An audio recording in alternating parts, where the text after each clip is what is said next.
Oke, sudah terlihat ya ini ya. Sekarang ada tulisan Send and Load Classification with Theory. Sudah, Pak. Nah, jadi itu pertimbangan umum perencanaan ya. Pertimbangan umum perencanaan, platform itu dirancang untuk memenuhi kriteria keselamatan. Pertama ya, di keselamatan, keandalan, biaya ya, yang ada hubungannya sama ekonomi dan fleksibilitas. Nah, ini dia kriterianya, ini platform itu dirancang berdasarkan kriteria ini. Dan perancangan harus memenuhi kriteria juga serviceability, jadi kemampuan untuk service ya.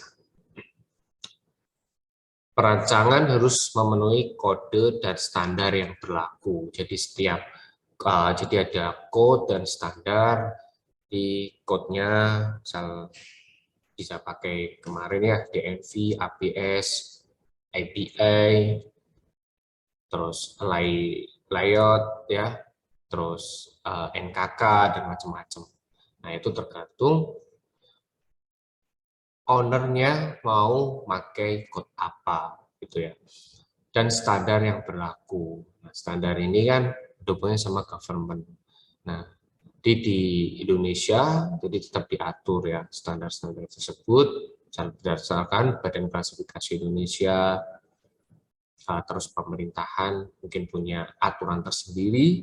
Nah, itu juga harus dipenuhi dalam perencanaan bangunan lepas pantai. Sebenarnya bukan cuma bangunan lepas pantai, umum ya. Umumnya tetap ada yang namanya standar. Nah, jadi offshore structure itu ciri pokok ajuan lepas pantai adalah bahwa struktur tersebut dibuat dan dirakit di tempat lain. Nah, kira-kira namanya lepas pantai, ya artinya dia jauh dari pantai, ada di laut lepas, atau ya jaraknya cukup jauh ya dari pantai. Nah, untuk membuat bangunan lepas pantai tersebut fixed platform ya, itu pembangunannya itu langsung di tengah laut tersebut di site-nya, atau difabrikasi dibangun di kira-kira di darat. Nah, kalian tahu nggak? Jadi mungkin dulu mungkin orang awam ya nggak tahu ya apakah di laut itu benar ada nggak sih bangunan lepas pantai. Jadi mungkin tidak semua orang tahu bahwa di laut itu ada bangunan lepas pantai. Salah satunya yaitu fixed platform. Nah, kalau misal orang awam, kok bisa ya dibangun itu? Itu gimana cara bangunnya? Nah, jadi ini ya semuanya itu dirakit, dibangun di darat ya. Di darat artinya di dekat dengan pantai, seperti ada di galangan, pabrikasi ya nanti terus dirakit itu di dekat pantai. Nah, setelah itu berarti proses perancangan tidak hanya harus memperhatikan keadaan di lokasi, namun juga harus memperhatikan bagaimana struktur dibuat dan diangkut ke lokasi. Ini kan artinya, jadi bukan hanya, jadi misalkan nih lokasinya di Jakarta, dan di Jakarta ada, misal di Surabaya kayak gitu ya, di Surabaya ada, ya salah satunya di PT PAL, bisa. Nah, tapi dibuatnya di jauh ya, misalkan di mana tuh, di perairan Madura itu kan banyak ya, bangunan lepas pantai itu banyak di perairan Madura.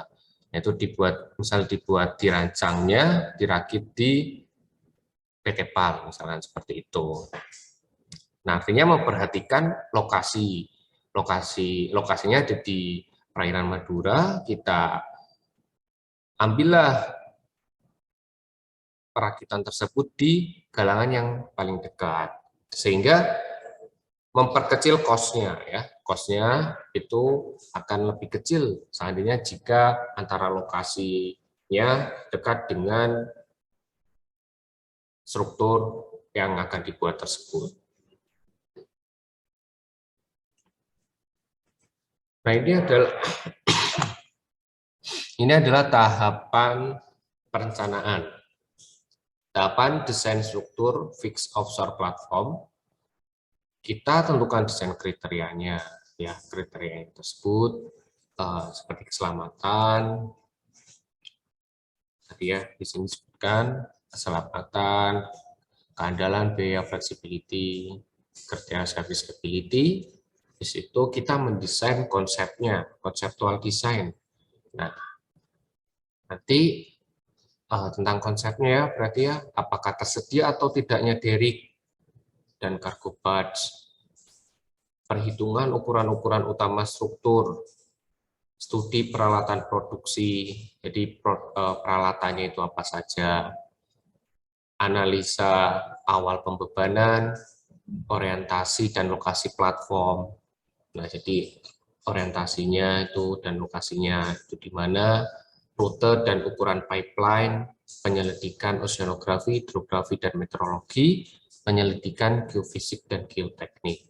Nah, ini di konsep desainnya. Jadi konsep desainnya data-data ya, konsepnya, terus fungsi platform tersebut gunanya untuk apa, kita konsep di bagian tahapan desain konsep. Nah, setelah itu baru ke desain detail. Nah, desain detail ini barulah kita menganalisis, analisis penelitian beban-beban, analisis in place, statiknya, berarti ya in place analisis, berarti statik, kondisi operasi, kondisi badai, analisa dinamik gempa, analisa lelah, kelelahannya, fatigue analisis, analisa tiang pancangnya, analisa transportasi, analisa instalasi, analisa pipeline riser, detail struktur.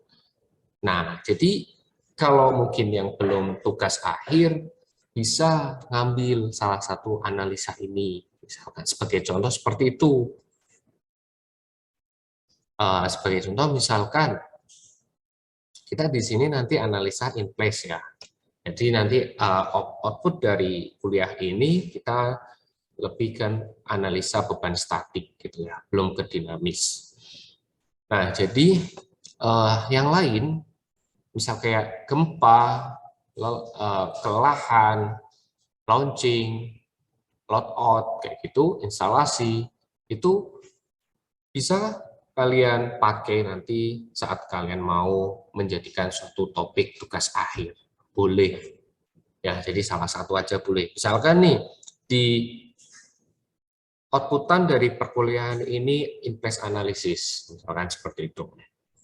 Nah, pengen kalian lanjutkan, ya data-data sudah ada, misalkan. Tapi kan nanti yang akan dipakai data-data kita buat sendiri ya, nah, kayak gitu. Tapi tetap ada nggak ngawur gitu ya, artinya ada bukan data real kayak gitu.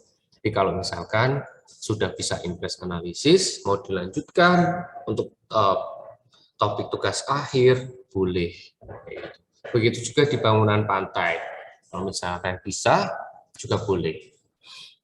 Nah, habis itu sudah dapat tuh analisisnya, dokumentasi, spesifikasi, barulah di dokumentasi laporannya, ya, dokumen tender, laporan desainnya, spesifikasi teknisnya, artinya dirangkum laporannya ya.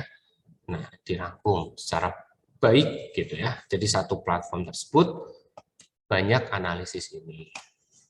Nah, terus pemeriksaan pihak ketiga di laporan. Barulah diperiksa ke pihak ketiga, spesifikasi teknis, laporan desain. Ini adalah tahapan desain struktur fixed offshore platform. Nih, kita tahapan pembangunan.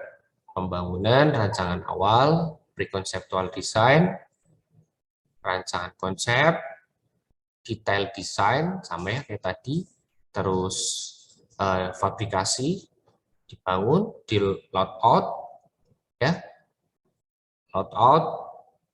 Nah, load out ini nanti kan ditaruh di parts ya, jadi topside-nya itu ditaruh di parts. Nanti kan ada perhitungan, kita nggak asal-asalan langsung ditaruh langsung jalan gitu, enggak. Jadi kita memperhitungkan tentang ballastingnya di detik segini, step 1.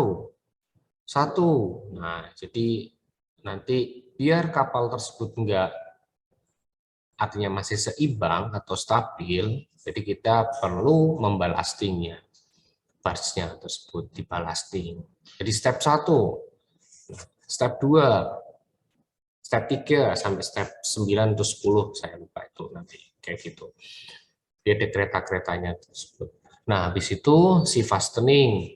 Nah, si fastening itu misal kayak topside tersebut diikat di kapal ya, biar dia itu enggak gerak. Karena kalau misalkan gerak itu kan akan mempengaruhi stabilitas dari parts. Itu diinstalasi dan di testing. Pertimbangan perancangan. Pertimbangan perancangan 1. Fungsi ya. Jadi nanti platform tersebut fungsinya untuk apa? Geografis. Kondisi geografisnya seperti apa? Operasi. Kondisi operasinya. Kondisi lingkungan. Dan yang tidak kalah penting yaitu ekonomi. Nah, ini kan ekonomi kan ya masa kita bangun tapi kita rugi kayak gitu kan. Nah, jadi kita bangun artinya ekonominya kita perhitungkan. Apakah jika dibangun itu apakah nanti akan menguntungkan atau merugikan. Nah, yang kedua yaitu keandalan atau reliability struktur. Beban mati, beban hidup, beban lingkungan, beban kecelakaan, dan beban khusus. Ini metode analisisnya tadi ya yang sudah disebutkan, static in place analysis, pile analysis, fatigue analysis, seismic analysis, load out analysis, transportation analysis, installation atau bottom stability analysis, pile driven analysis.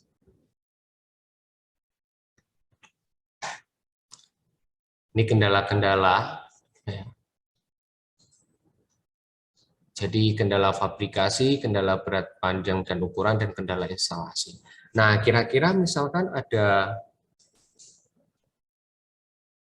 suatu ini ya, ini kan brace ya. Jadi brace-nya ini pile nih ya, terus ada brace-nya atau Yohanes raise hand. Iya Pak, terkait metode analisisnya itu bisa dijelasin tips secara umum Pak? Oke, jadi secara umum ya. Jadi static analysis, nah atau in place analysis itu jadi beban-beban statis yang kita perhitungkan di situ nanti, seperti gelombang, ya anginnya sebagai statik, nanti dihubungkan sama yang namanya dia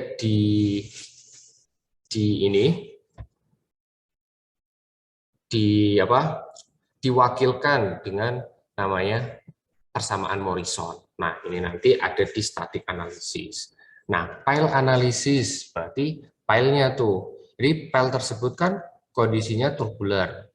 Nah, itu kamu perhitungkan tentang kekuatannya. Apakah dia perlu jadi gini, jadi pile ya misalkan mau kekuatannya mau saat dia itu dengan bracing-nya, berarti hotspot stress-nya, ya itu bisa. Jadi kalau misalkan seperti ini nih, ini ya satu aja itu boleh. Jadi kalau nanti masuk ke tugas akhir misalkan satu aja di sini. Nah ini kan sambungan. Sambungan ini hotspot stress-nya itu tinggi.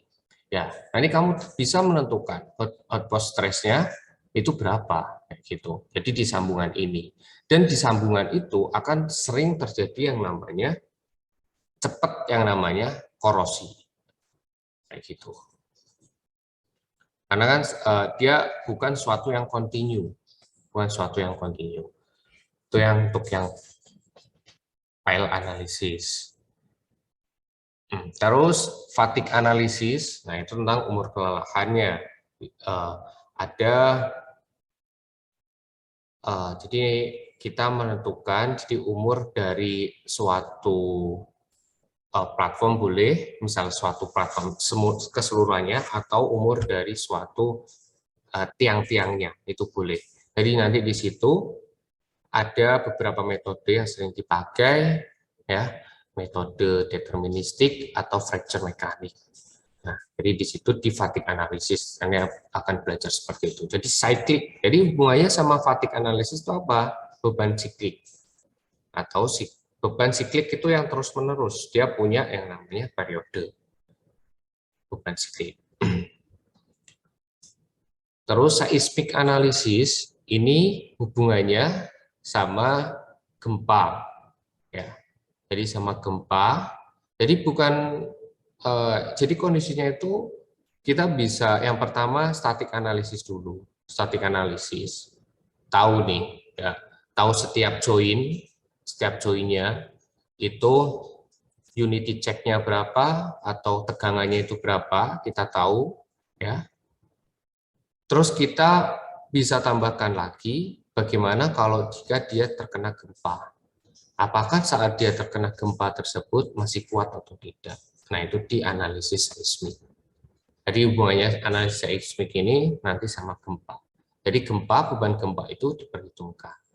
Nah, yang kedua yaitu load out analysis. Yang 1, 2, 3, 4, 5. Load out analysis. Load out analysis ini launching dari ini kan banyak. Ini jaketnya. Ini apa nih? Jadi ini jaketnya terus topside, ya.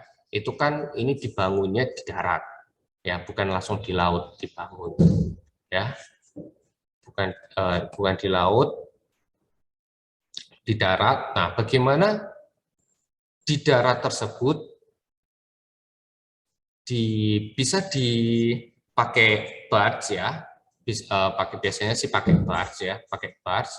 Nah, itu kita menghitung tentang load out analisisnya. Itu jadi kondisi di mana dari galangan, ya, itu akan di launching. Nah, itu termasuk ke load out analisis. Salah satunya tadi kita menghitung per step, ya, per step tersebut ballastingnya itu seperti apa.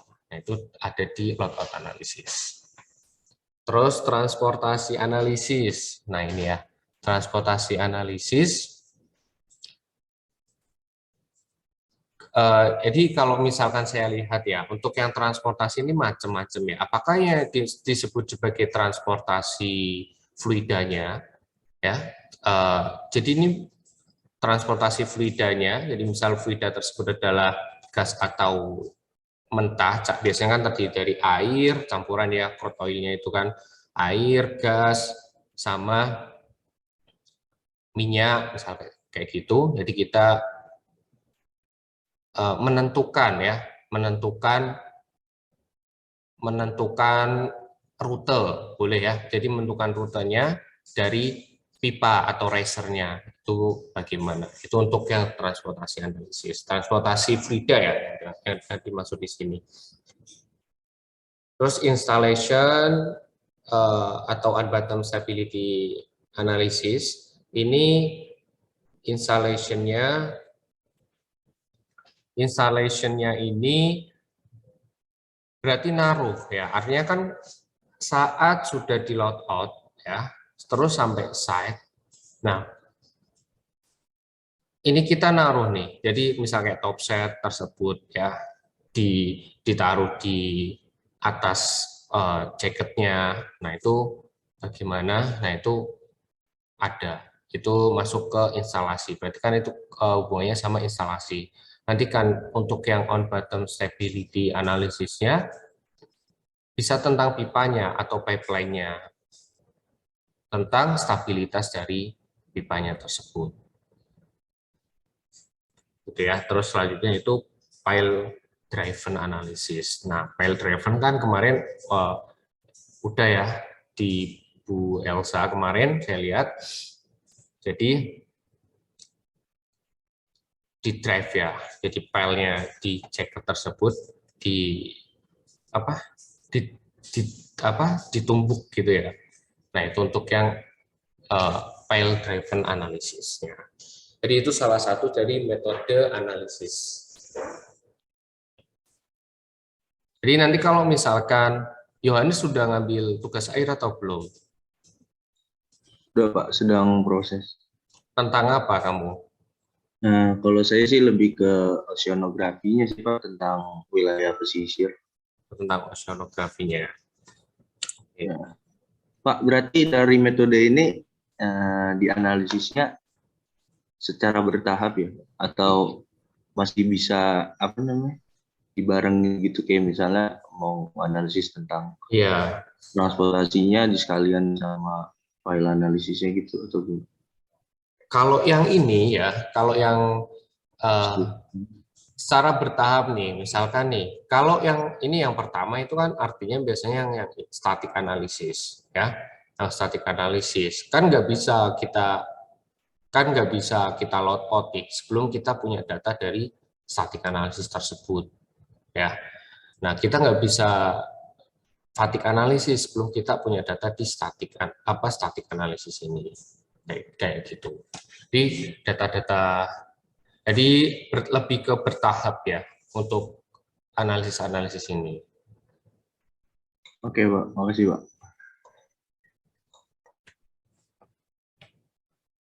Oke, ini udah ya.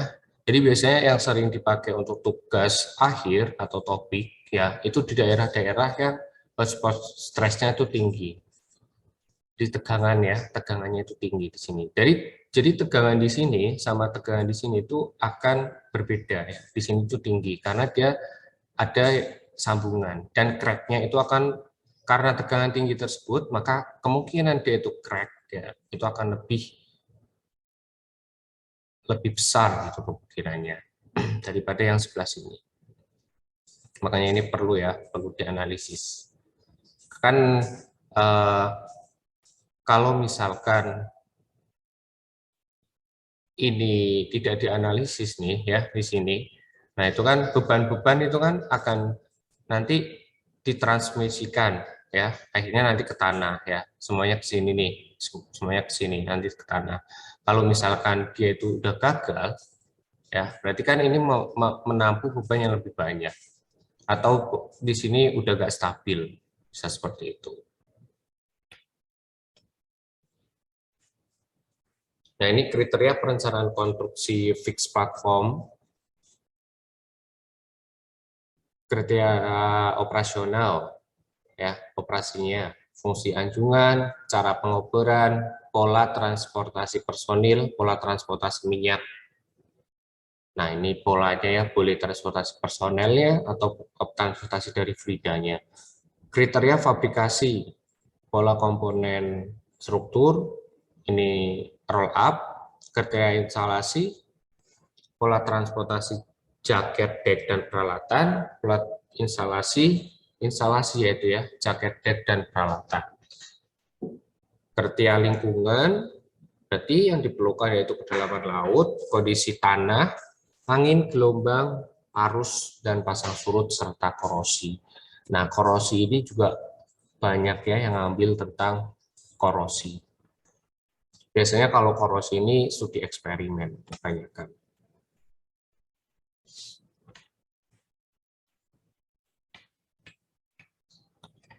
Nah, ini klasifikasi dari beban, ya. Desain load-nya. Desain load classification-nya ada namanya dead load sama functional load. Atau functional load ini bisa dikatakan sebagai life load-nya atau beban hidupnya. Nah, dead load itu beban matinya itu berat ya beban dari platform, struktur platform itu sendiri di udara. Jadi seperti weight of pile, growth-nya, dan balasnya.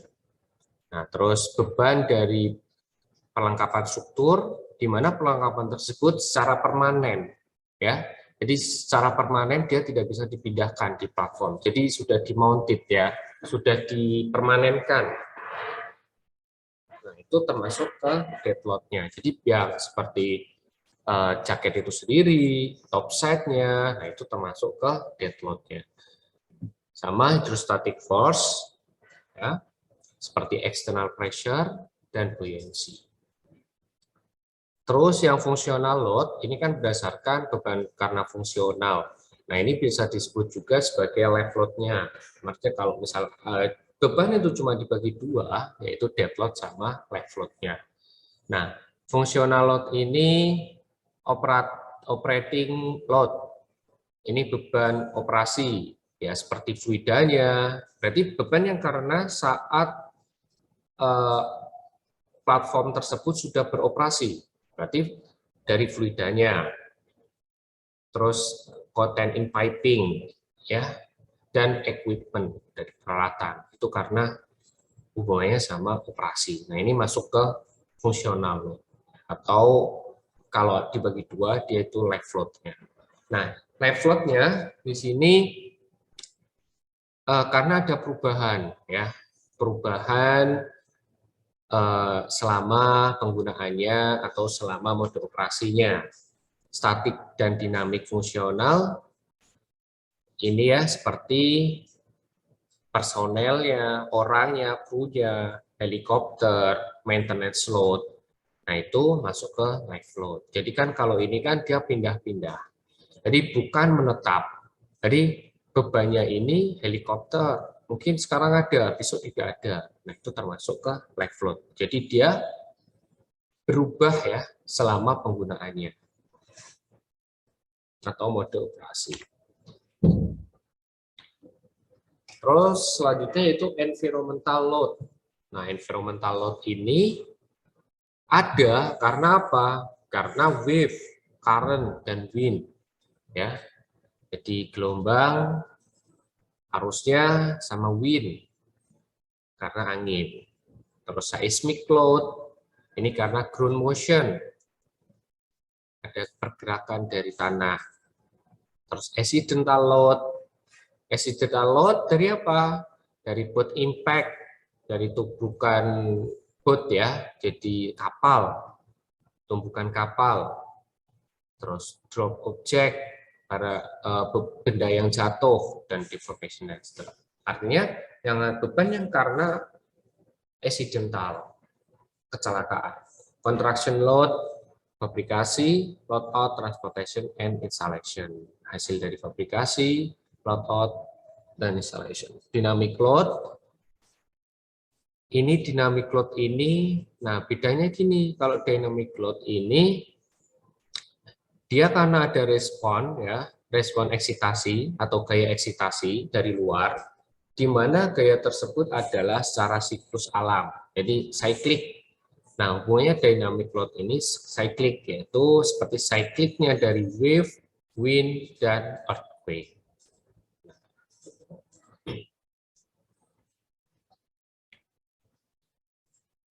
Ini pembebanan, ini kondisi pembebanannya ya. Jadi untuk operasi, kondisi operasi atau normal, ya, itu yang dipakai apa? Yaitu yang dipakai adalah data environmental satu periode ulang, 1 tahun, 1 tahunan. Dan allowable stress-nya itu maksimal 1. Untuk yang storm condition atau kondisi badai, itu memakai data periode ulang 100 tahunan. Dan allowable stress-nya itu dinaikkan sepertiganya lagi. Jadi dinaikkan dari kondisi operasi. Nah, untuk kondisi storm-nya. Seismik. Nah, saat kalian pakai kondisi seismik, ya, seismik ini kan karena adanya ground motion atau pergerakan dari tanah, itu kita bisa menaikkan ya saat kita pakai di kondisi operasi, itu menaikkan level stresnya itu jadi 70%. Untuk yang accidental load ya itu dinaikkan 1/3 karena ada collision atau tumbukan, dan drop object kita naikkan 1/3-nya lagi. Nah, ini wind load. Wind load itu gayanya ya, gaya bebannya itu setengah rho V kuadrat C kali A. Artinya ini kayak setengah rho V kuadrat dikali A. A ini adalah area objeknya. Area objeknya ya. CS ini adalah shape of coefficient. Jadi shape dari area tersebut. Bentuknya, shape dari bentuknya. Kalau dia 1,5 itu adalah dia beam dan beam ya, balok. Kalau 0,5 wind tersebut mengenai silinder, dan 1 itu untuk yang project area platform tersebut. Wave and current. Nah, jadi untuk beban wave, gelombang sama arus itu kita secara statik ya. Jadi kita anggap bahwa tersebut dia suatu pembebanan yang statik, itu bisa diwakili dengan persamaan horizon. Nanti persamaan horizon ini kita pelajari lagi di pertemuan selanjutnya. Untuk deep water, itu analisisnya ya, analisis pembebanannya kita menggunakan dinamik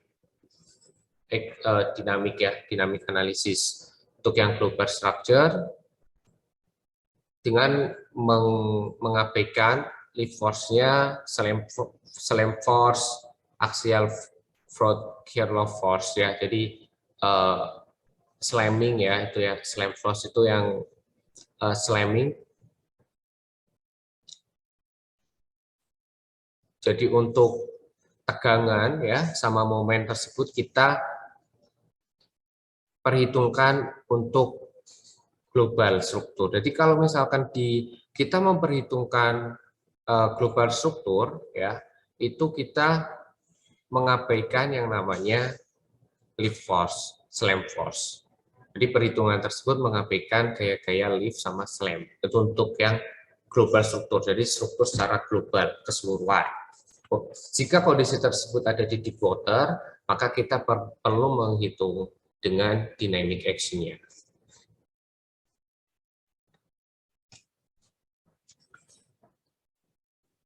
Ini ya, untuk yang wave lift dan slamming load, nah tadi disebutkan ya saat global kita nggak perlu menghitung wave lift sama slamming load.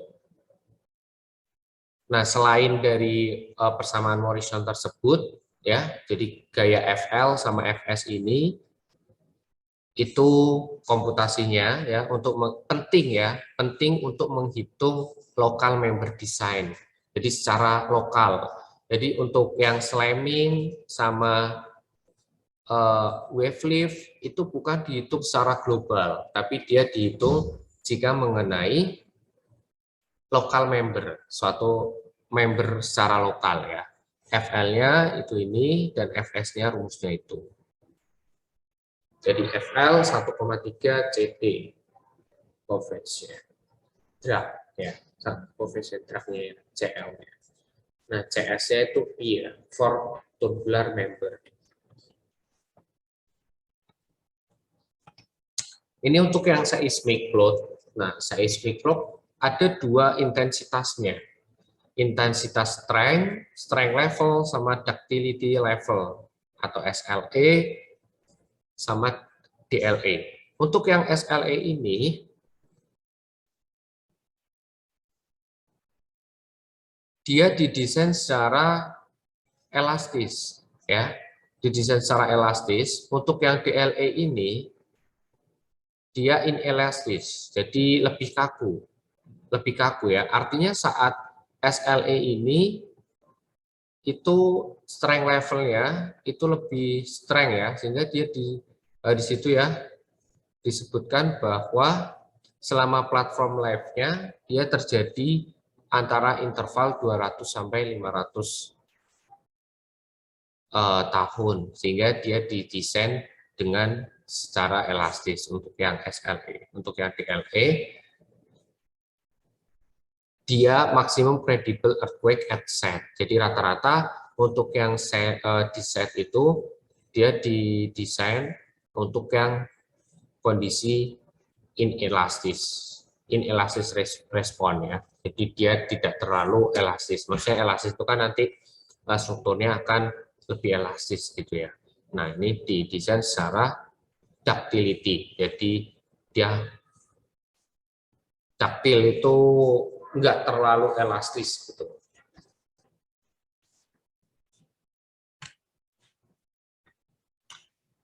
Untuk accidental load itu seperti impact load, terus drop object sama collision load, floating, ya, head load, explosion load. Ini adalah load caused by extreme weather. Ini termasuk dalam beban kecelakaan, accidental. Drop object, kita hitung energinya, itu yaitu MGH. Collision load, kita hitung setengah M plus A V kuadrat. Massa M-nya itu adalah mass of vessel, jadi massa dari vesselnya atau kapalnya. A itu adalah eddy mass-nya. Nah, eddy mass, kalau di fluida, suatu kapal itu akan bergerak sehingga akan menyebabkan suatu yang namanya eddy mass. Jadi ada tambahan massa. Tambahan massa ini untuk kapal tergantung apakah dia sideway collision dari samping, ya. Jadi kapal tersebut menumbruknya itu dari samping, itu besarnya 0,4 massa kapal, atau dari bow atau stern, dari depan atau belakangnya. Nah, ini ditambahkan 0,1 massanya atau displacement of vessel. Nah, V-nya adalah impact speed atau kecepatan saat dia menubruk platform tersebut. Oke. Nah, sekarang kita belajar wave theory ya. Sebelum kita belajar wave theory, ada yang mau ditanyain?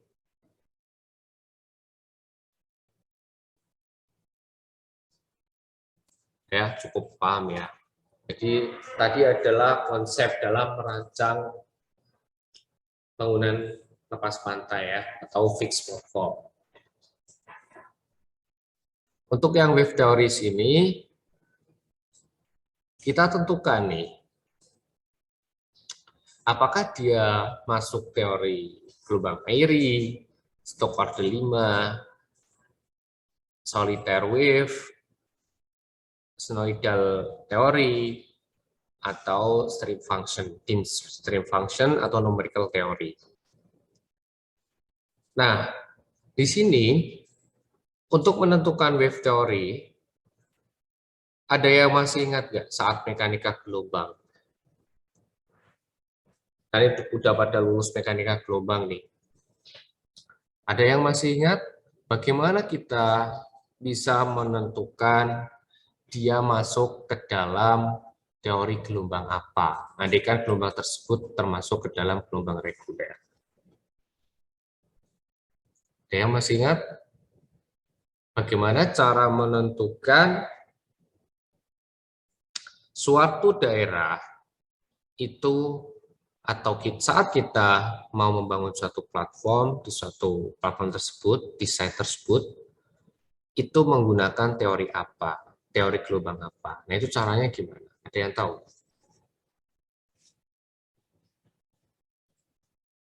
Saat mekanika gelombang gimana?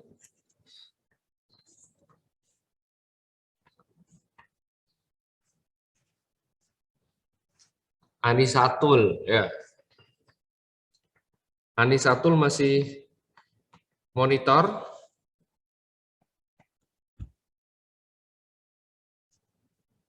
Anissa Tulada, ada orangnya?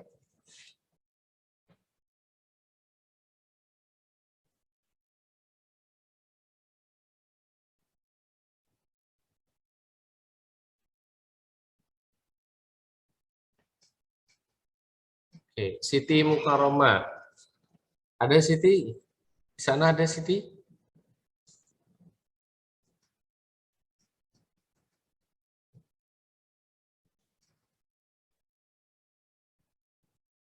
Iya Pak, ada Pak. Oke, habis dari mana ini Siti? Itu Pak, ada cucian Pak. Oke ya, saya ditinggal nyuci ya berarti ya ini ya. Oke, sekarang teori gelombang. Bagaimana cara menentukan teori gelombang? Apakah teori gelombang tersebut masuk ke dalam teori gelombang airi atau small amplitude atau masuk ke dalam Stokes? Stokes itu orde 2, orde 3, orde 5 sampai orde 5, atau masuk dalam teori gelombang sinusoidal atau soliter. Nah, itu bagaimana cara menentukan?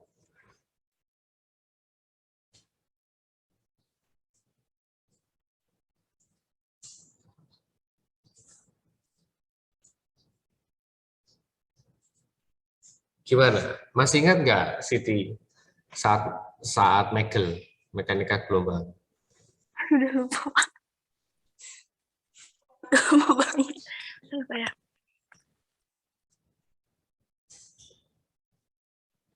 Lupa ya?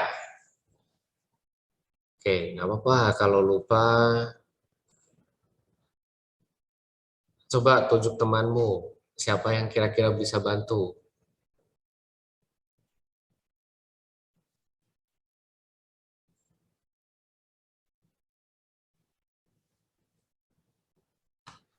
Siapa ya Pak ya?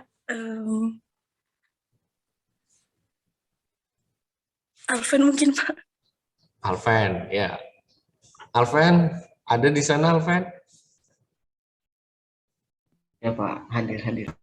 Oke, gimana Alven? Cara menentukan teori gelombang? Eh, ada perhitungannya Pak, cuman saya lupa juga. Iya, perhitungannya itu pakai rumus atau pakai apa? Iya, pakai rumus Pak. Nanti kan dapat jawabannya itu ada di teorinya Pak. Oh iya, gitu tak? Ya, ayo, masih ingat nggak teori gelombang? Jadi nanti gini, misalkan ada data, ya, datanya sudah ada semuanya. Data gelombang hanya periodenya, kedalaman lautnya, ada data seperti itu, ya. Terus kamu pengen bangun platform, ada di data di mana ketinggian gelombangnya ada, periodenya ada, kedalamannya ada. Nah, itu kan nggak asal-asalan kita pakai teori gelombang. Kan nggak cap-cip-cup kan, langsung milih gitu kan, enggak. Kita harus tentukan ya dengan secara ilmiahnya. Nah, ini termasuk daerah ini tuh termasuk teori gelombang apa? Nah, kayak gitu. Nah, bagaimana cara menentukan daerah ini tuh termasuk teori gelombang apa? Nah, itu gimana caranya? Pakai rumus. Gimana pakai rumus?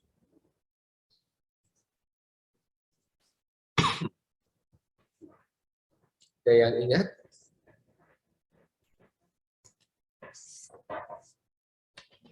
Alven mau minta bantuan sama temennya?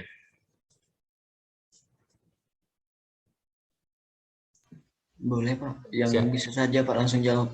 Ya, yang bisa siapa? Soalnya nggak ada yang mau jawab ini. Mungkin ketua kelas Pak bisa Pak. Ketua kelas. Habib. Habib ada Habib?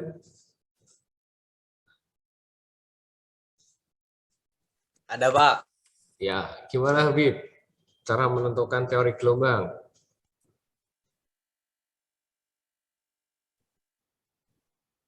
Cara menentukan teori gelombang.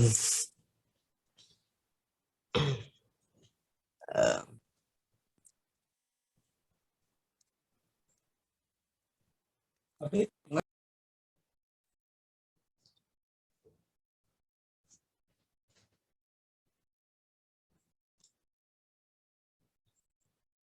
Lupa. Gimana, Bib? menentukan Ya, medium buat gelombang mungkin Pak ya. ya.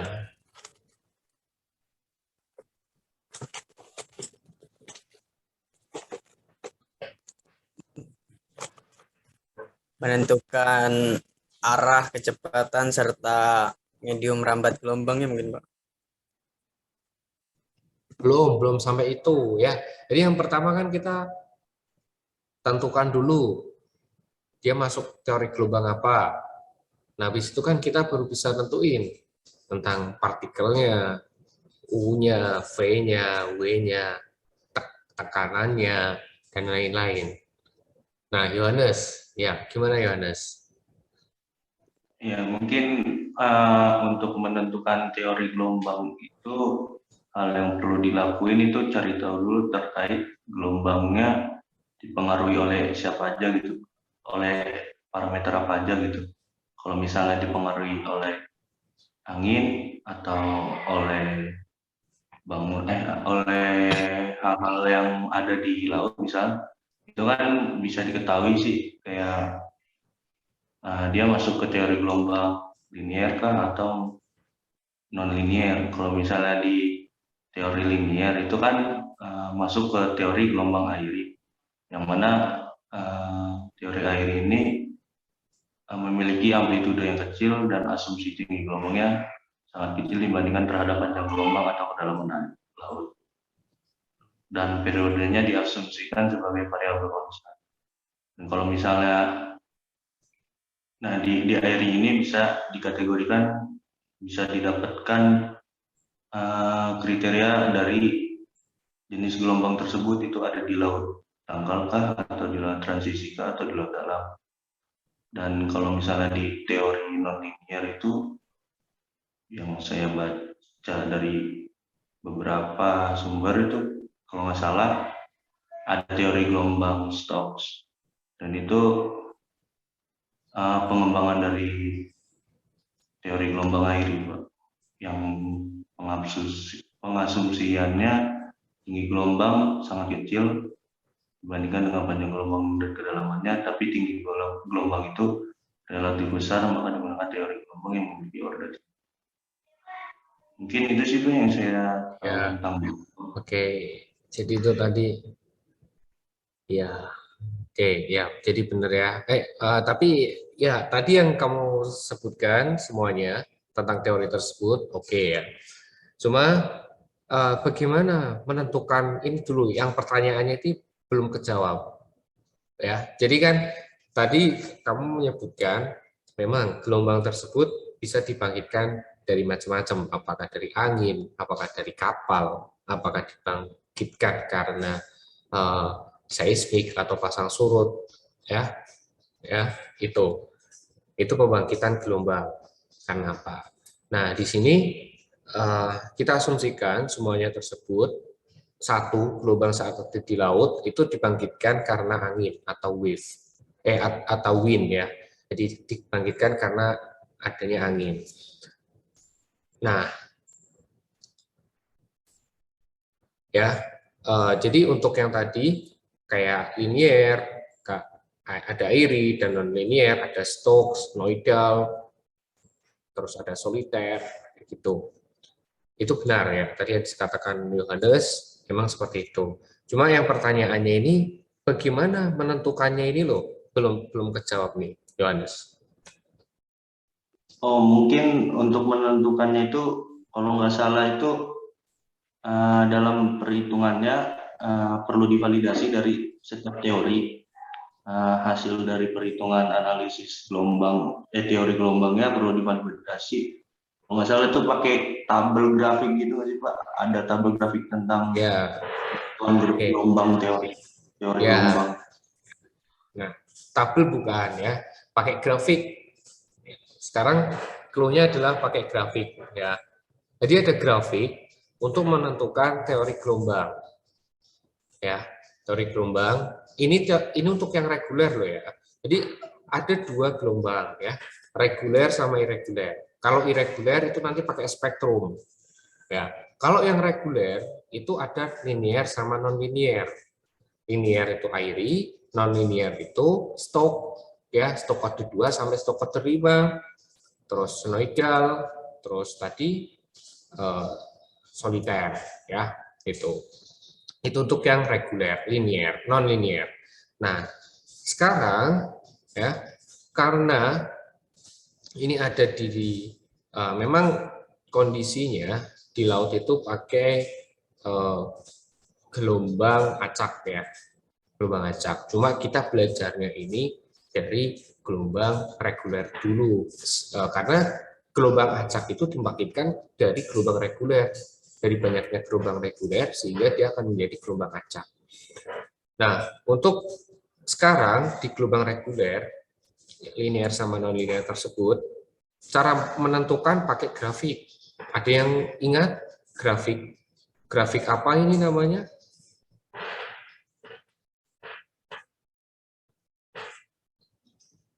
Oke, grafik region validity of wave theories. Ya, benar. Ya, pakai itu. Nah, jadi pakai grafik itu. Berarti parameter apa yang diperlukan untuk menentukan itu? Variabel-variabel apa nih? Kedalaman, periode, Ya. Kayak kedalaman sama kalau nggak salah tinggi gelombang. Ya, oke. Jadi kedalaman, cuma butuh kedalaman, periode, sama tinggi gelombang. Cuma butuh 3 itu, sama gravitasi, ya kan. Nah, suhu X itu dia ada H per GT kuadrat.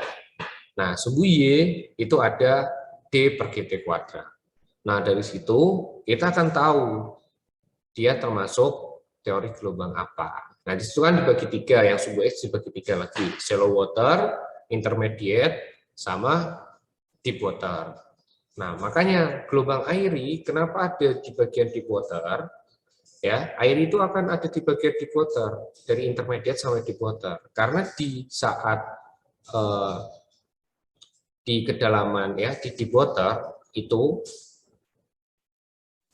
gelombang itu kecil, amplitudenya itu kecil daripada saat dia mendekati pantai. Ya enggak? Merasa seperti itu enggak? Jadi kan gelombang saat mendekati pantai, maka tinggi gelombang akan semakin tinggi, ya.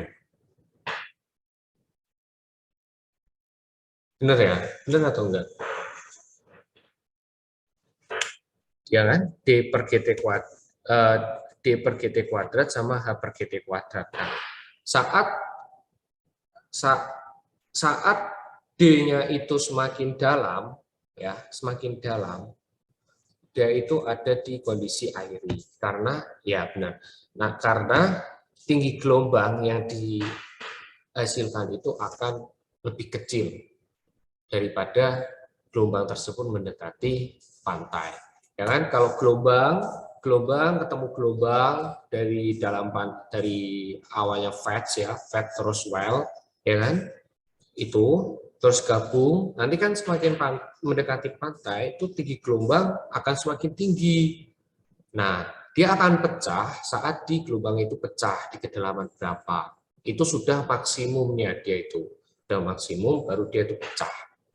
Baru massa air yang bergerak. Jadi kalau yang sebelum gelombang itu pecah, itu yang bergerak bukan massa air, tapi energi gelombang, energinya, ya, energi yang merambat. Tapi saat dia itu pecah, massanya itu yang bergerak, massa bergerak langsung kayak gitu. Makanya yang kita lihat di pantai itu kan massa, ya, massa yang bergerak. Tuh, karena dia udah pecah.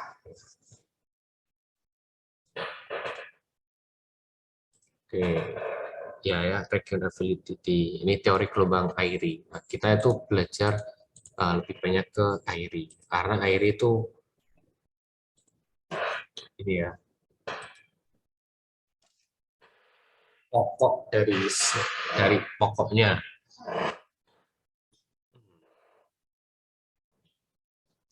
Nah, ini tahu ya, ini sudah tahu lah. Nah ini ya, ini region of validity. Ini terlihat? Terlihat. Oke, nah ini adalah yang X, sumbu X ini adalah D per GT kuadrat. Ya, D itu dimensionless atau non-dimensional, dia tanpa dimensi. Ini H per GT kuadrat. Ya, dan dibagi 3. Ini daerah shallow water, ini daerah intermediate deep wave, dan ini deep water wave. Ya, nah makanya di daerah-daerah yang deep water itu air itu ada di sini, dia tidak berlaku di shallow water. Nah di shallow water dia tidak berlaku. Di shallow water ini biasanya senoidal. Ya, senoidal ini biasanya di shallow water. Nah, kita lihat ini D per GT kuadratnya ya. D per GT kuadratnya dia ada di mana? Nah, airi ini dipakai di daerah ini. Nah, kalau di sini ya semakin deep, D-nya itu semakin dalam, D-nya itu semakin dalam dan T-nya itu misalkan tetap, artinya dia akan semakin ininya semakin besar, mendekati 0,2. Artinya dia ada di daerah sini nih. Kalau D-nya semakin dangkal, dia ada di daerah sini. Nah, kita lihat ya D per GT kuadratnya sama H per GT kuadratnya. Kalau dia udah di daerah sini, ya, dan hanya saat di deep water, ya, di laut lepas, itu kan ketinggian gelombang akan lebih kecil daripada dia mendekati pantai, sehingga dia semakin ke sini kan, semakin mendekati 0,005 ini ya. Nah, saat ini misalkan udah dapat di sini, ini dapat di sini, dan ini dalam. Nah, ini yang dipakai adalah teori Ivy. Tuh. Nah, kalau ke sini lagi, ya, ini hanya lebih tinggi, yaitu kita pakai Stokes order 5.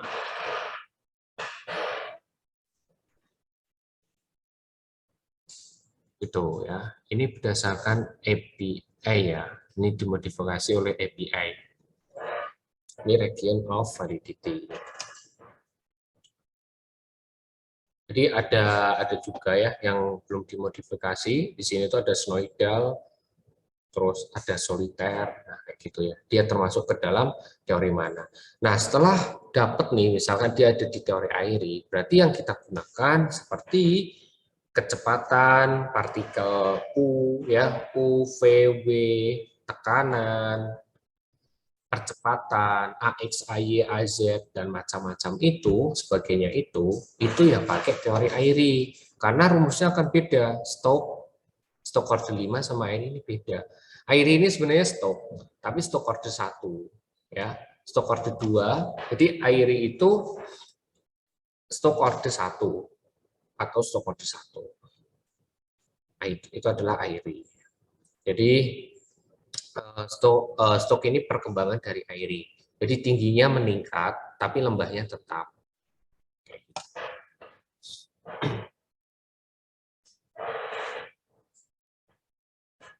Ini ya. Nah, ini untuk yang regular wave. Untuk yang irregular wave, kita pakai namanya wave spectrum. Nah, wave spectrum ini ada yang meneliti. Ya, seperti John Schwab spectrum, Pearson-Moskowitz spectrum, ISSC spectrum, ya, Schneider spectrum. Nah, itu ya. Jadi di sini ada namanya spectra density atau S atau spektrumnya. Nah, ini itu kerapatan ya. Ini fungsi frekuensi. Jadi kerapatan. Jadi kalau misalkan kita lihat ya di sini ya. Spektrum si spektrum ini ya, beda-beda nih model Pearson-Moskowitz. Ini formulanya, ini formula densitasnya, modified ini ya formulanya, ISSC John Schwab ini. Nah, semua ini itu berdasarkan kondisi lingkungan. Kondisi lingkungan di suatu daerah itu pakai apa gitu kan. Misalkan ini ada contoh ya. Ini nih.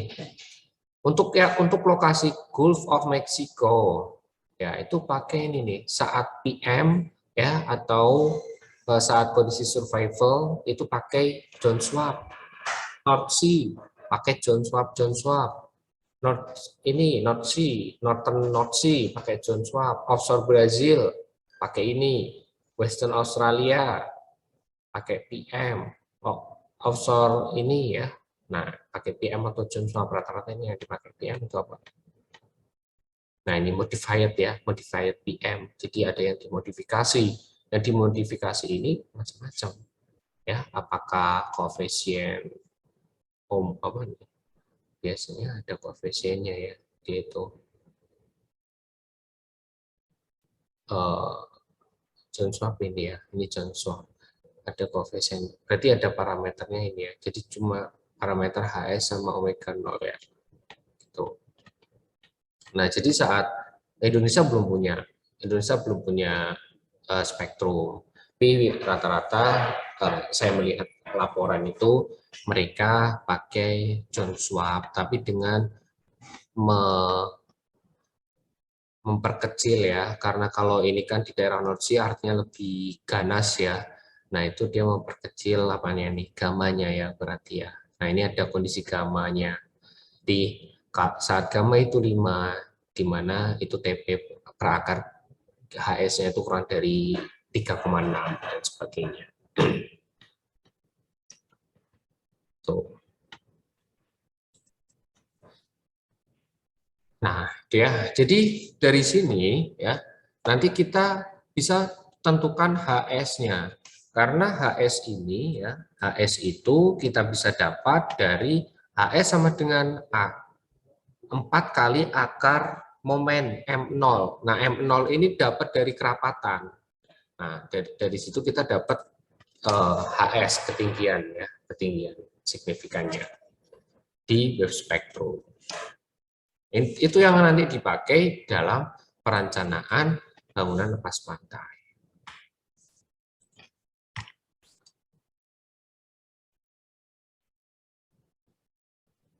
Nah, ini ideal, ini untuk yang wave spektrum secara ideal ya, berarti reguler ya. Jadi yang pertama, emang angin itu bisa dibangkitkan dengan wind ya, atau earthquake ya, atau sun and moon, gaya gravitasi ya. Nah, pertama yaitu capillary wave ya. Capillary wave itu riak-riak ya, maksudnya ya kecil ya, dia tuh cepat ya, kecil berarti ya, gini kayak gini ya, dia ada kurang dari 0,1 second periodenya. Di satu gelombang itu cuma 0,1 second, jadi cepat banget kan. Nah, habis itu chop ya, chop ini agak lebih ke 1 second ya.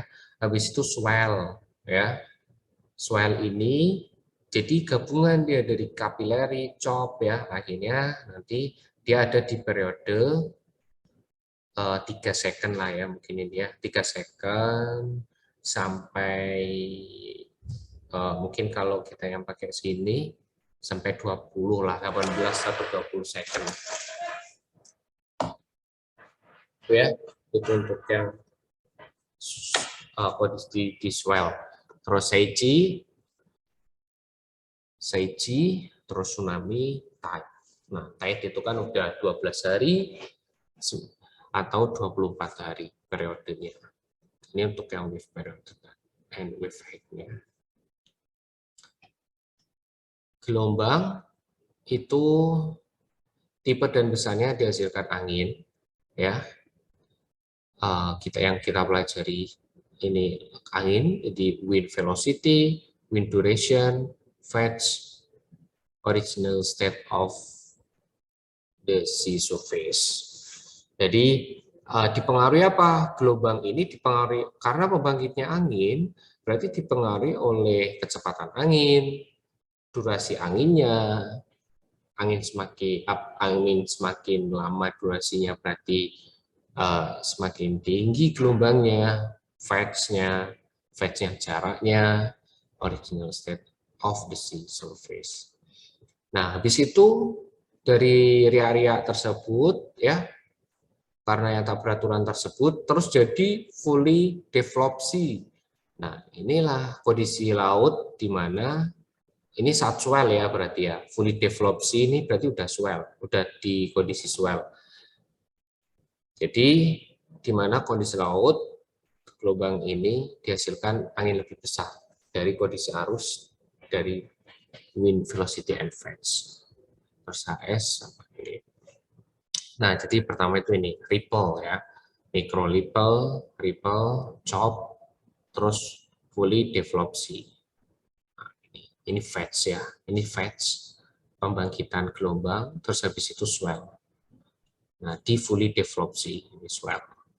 Nah, ini ya gambarnya, ini ripple nih. Awalnya nih, coba ya kalau misal kita lihat ini macam-macam nih, macam-macam ya ripple atau kecil, atau periodenya itu kecil-kecil. Nah, terus dia gabung ya, terjadi superposisi, terus gabung, terus akhirnya fully develop atau berkembang penuh. Nah, setelah dia berkembang penuh, ya baru ini nih berubah menjadi swell ya, changing to swell. Jadi inilah yang sudah kita lihat nih. Nah, ini berubah ke daerah swell. Ini line of fetch-nya. Pembentukan ya, jarak pembentukan gelombang, length of fetch. Nah, gelombang ini 3 faktor yang membuat gelombang itu besar. The stronger atau the faster the wind, the bigger the wave. Jadi semakin wind itu, angin itu semakin strong, ya, maka wave yang dihasilkan itu semakin besar, atau semakin tinggi.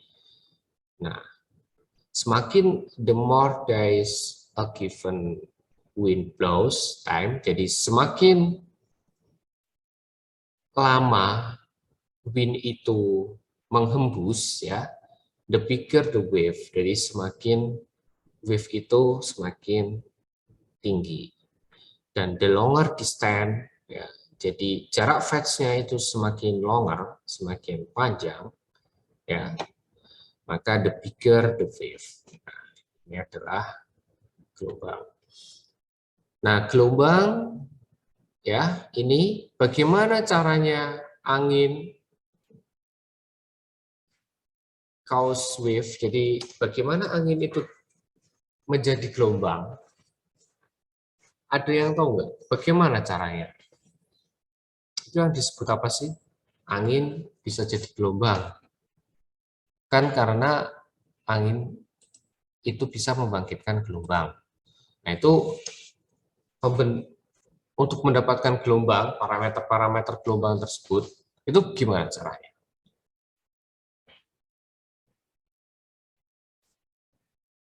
Pakai teori apa?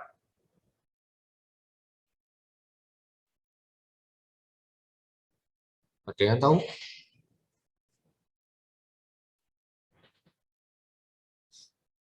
Ini untuk Habib ini kayaknya kemarin Habib masih ada di sana, Habib? Masih, Pak. Oke, pakai apa, Habib? Metode SPM bukan sih, Pak.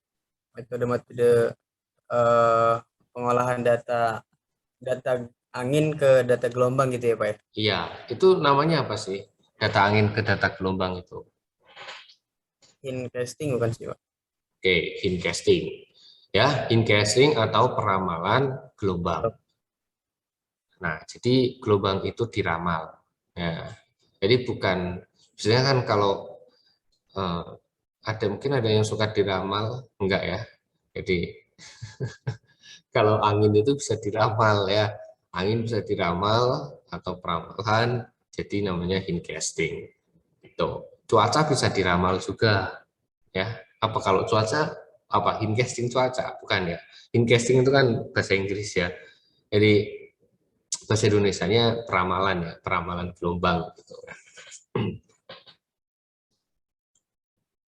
Tuh ya. Jadi dengan gelombang tersebut diramal sehingga nanti akan didapatkan ketinggian gelombang, periode gelombang, dan lain-lain. Atau propertis gelombang itu. Udah pada jago ya berarti ya peramalan gelombang ya ini ya. Udah pada bisa kan? Habib bisa kan? Bisa, tapi masih ada yang kurang tepat, Pak. Oke, itu pakai Excel aja ya. Pakai Excel itu kan. Di bangunan pantai kelihatannya juga dipelajari ya itu ya, peramalan gelombang. Di mata kuliah apa itu peramalan gelombang? Bangunan pantai, Pak. Bangunan pantai ya. Oke. Di IME juga ada, Pak. Oh, apalagi ada di SUME juga ya. Jadi sudah di luar kepala lah untuk peramalan gelombang. Excelnya berarti udah pada punya ya? Sudah Pak, cuma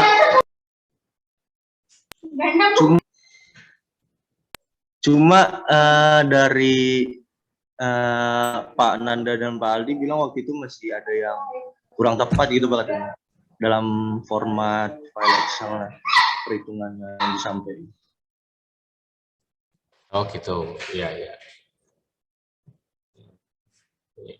Ya nanti dilihat ya. Kayaknya di internet juga banyak itu, karena yang belajar hindcasting itu bukan hanya teknik kelautan ya. Kayaknya yang lebih ke oceanografi, terus ilmu kelautan, kayaknya itu lebih paham tentang pensurveian tersebut. Apalagi geomatika mungkin paham juga dia tentang hindcasting itu.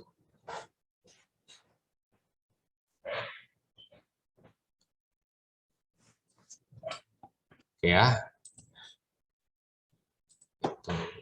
Terus, nah dari wind ya, wind condition, kita tahu speed sama fetch sama durasinya. Nanti di wave condition kita bisa tahu height, wavelength, and period-nya.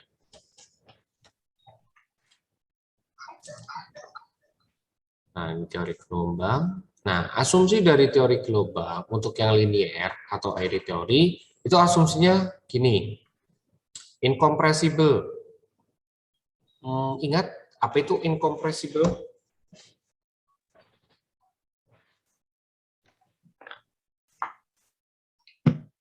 Incompressible, apa itu?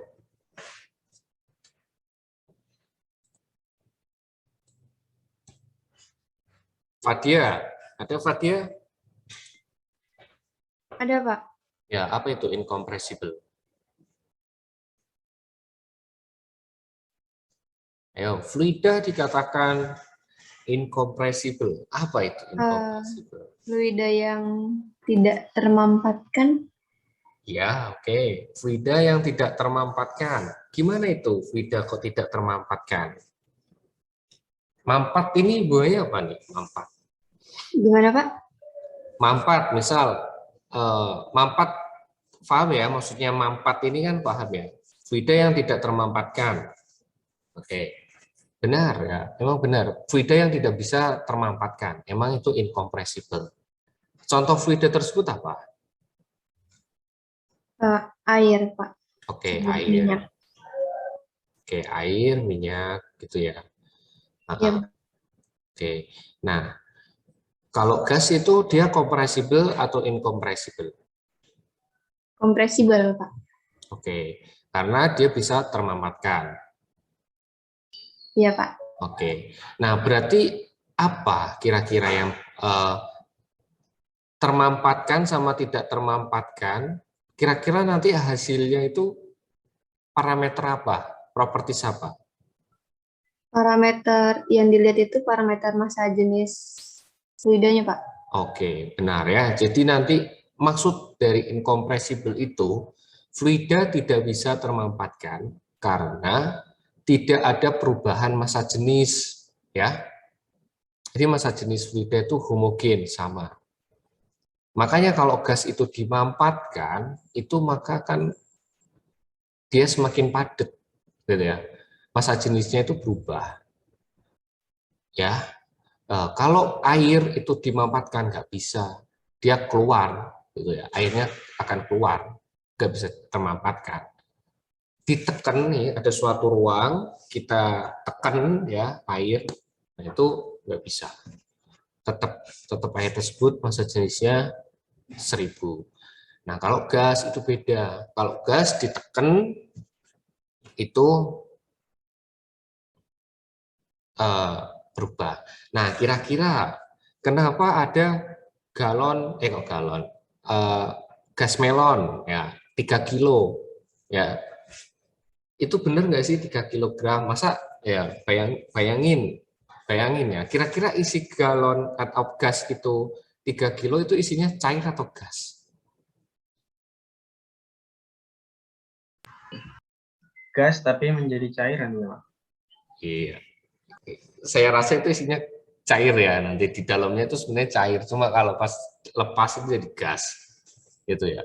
Nggak mungkin kan kalau misal gas loh ya, ini ya misalkan di udara ya, 3 kilo itu kalau kita kumpulkan roh air itu ya, roh udara itu berapa sih? Satu kan, satu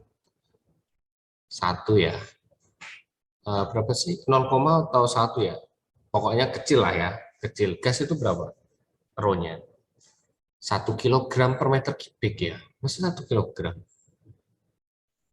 Enggak kan? Kayaknya enggak mungkin 1 kilo.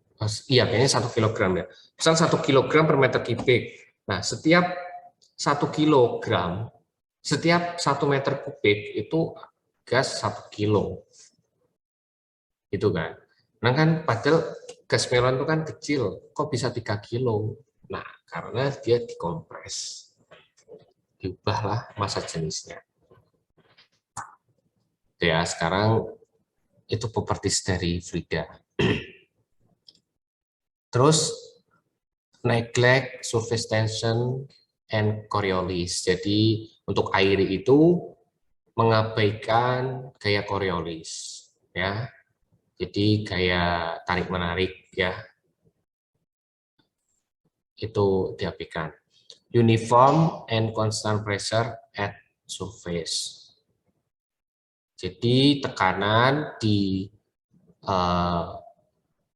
elevasi di muka air itu konstan. Ideal fluid berarti tidak ada viskositas atau kekentalan, jadi dia itu ideal. Horizontal atau impermeable bottom, jadi di bottom atau di seabednya itu air tidak tembus, ya, artinya dia impermeable. Small wave height, ya, jadi kecil dan menggunakan pendekatan 2 dimensi. Air ini pakai 2 dimensi.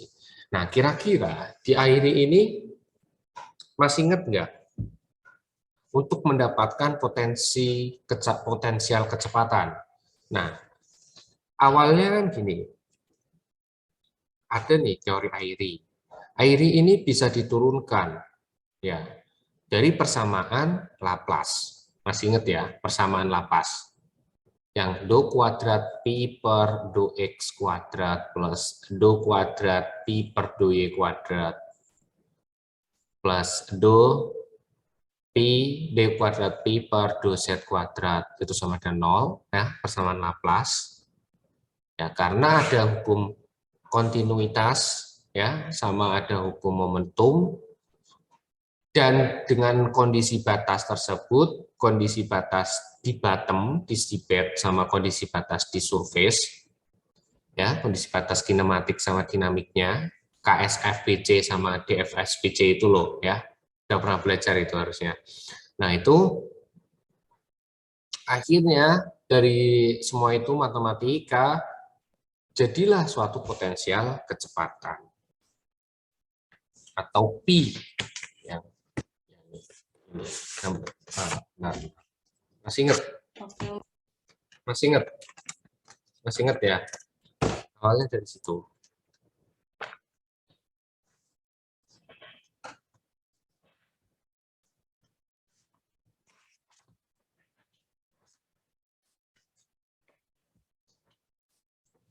Nah, yang ini nih. Yang ini ya, P. Nanti ini namanya potensial kecepatan. Nah, jadi dari potensial kecepatan ini barulah kita turunkan lagi ya. Jadi nanti ketemulah kecepatan UVW, terus AX, AY, AZ, tekanan dan macam-macam. Nah, ini dari potensial kecepatan. Awalnya gitu ya. Itu untuk yang teori gelombang airing. Nah, elevasi muka air. Nah, dari elevasi muka air ini dari potensial kecepatan tadi yang diturunkan sehingga dapat wave profilnya elevasi muka air. Jadi ini besarnya H/2 cos kx min omega t. Ini ya. Ini fasanya K itu angka gelombang, 2pi per lambda, omega itu frekuensi, 2pi per t, ya. Wave speed-nya sehingga dapat ini.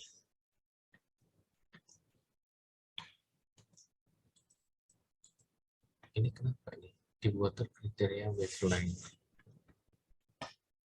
Kok hilang ya ini? Oke, bentar. Gambarnya hilang.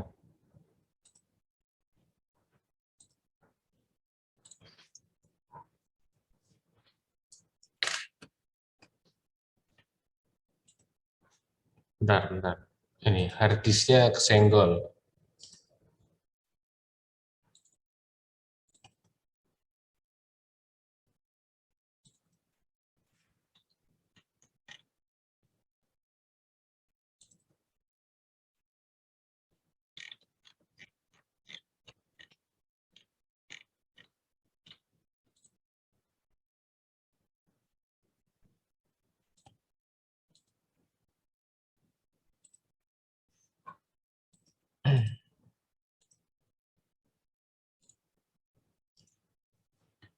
Nah, ini ya. Nanti akhirnya dapat ini ya. Persamaan dispersi relationship-nya omega kuadrat sama dengan GK tan HKD. Saat di water, bahwa tan HKD itu sama dengan 1 saat di deep water ya. Saat di intermediate kita pakai ini intermediate, tapi saat di shallow water tan HKD sama dengan berapa tuh, atau KD ya, KD atau tanda KD. Nah itu ada kan. Saat di deep water diairi kan berarti, nah itu pakai omega kuadrat sama dengan GK. Wave profilnya ini horizontal velocity, UV, A, V, dan terus dynamic pressure-nya ini ya, ini udah dapat.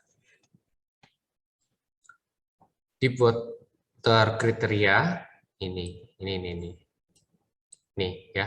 Jadi saat di deep water itu D per L itu lebih dari sama dengan setengah, ya masih ingat ya, D untuk menghitung D per L itu lebih dari sama dengan setengah. Ini klasifikasi gelombang berdasarkan kedalaman laut.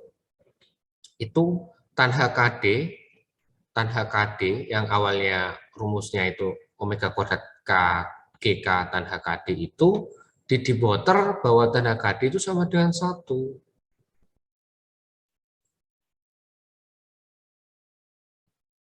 Ya. Nah, sehingga di deep water itu menjadi GK omega kuadratnya. Atau di deep water L0-nya sama dengan GT kuadrat per 2pi. Ya kan nanti ketemu nih. L0 kan awalnya kan GT kuadrat bla bla bla bla bla. Ini ya, ini.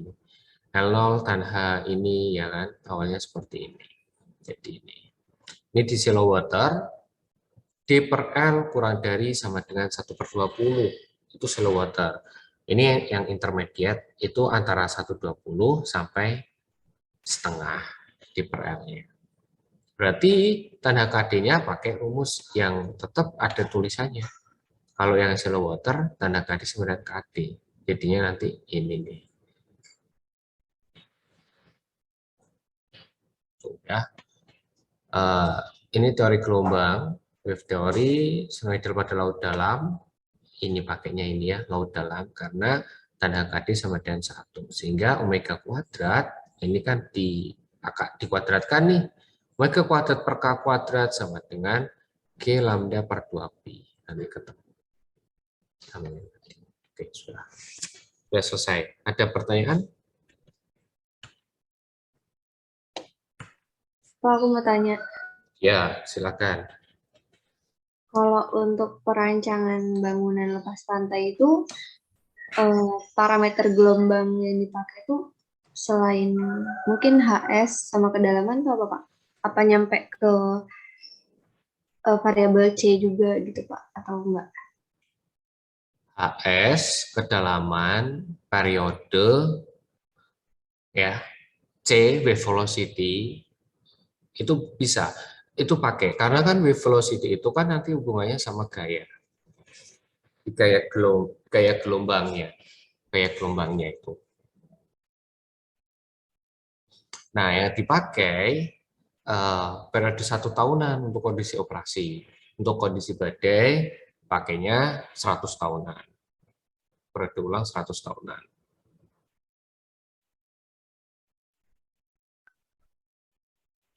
Oke Pak.